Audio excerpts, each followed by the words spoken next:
when you're ready. Imagine going for a walk in the bush and there's no wildflowers. Imagine going to your favourite millennials cafe and you can't buy a smashed avocado.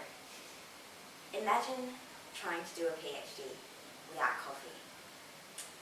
This is a future without bees, and I'm not talking about the European honeybee, an introduced species.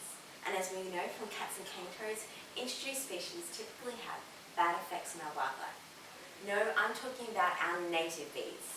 There are in fact 2,000 species of native bees in Australia. These are the bees that I love.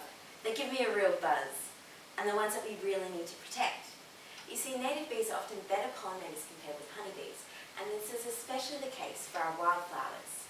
Our wildflowers draw people in, near and far. They're what make Australia's landscapes Australia. But no native bees, no native wildflowers.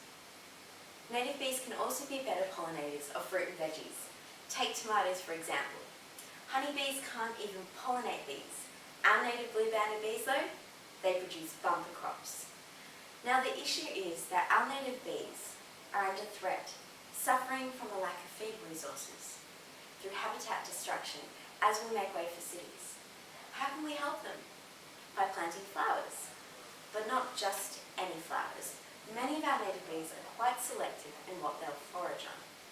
My research is dedicated to saving the bees by identifying flowers that they need. I've spent over 2 years in front yards and backyards, in bushland remnants in the city, recording all the flowers that the native bees visit and don't visit. So, what did I find?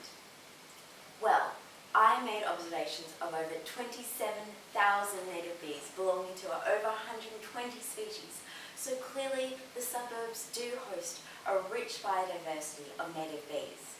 But to my crucial research question, what flowers do our native bees need?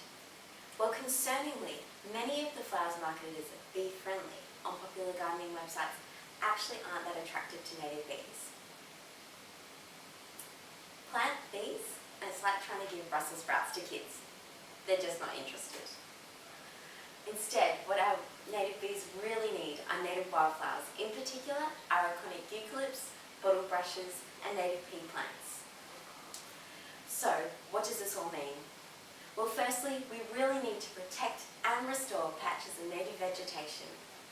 Secondly, we need to encourage garden centres, gardeners and homeowners to go native in their florist selection. If we adopt these measures, we can ensure that our native bees will keep on buzzing in the burbs.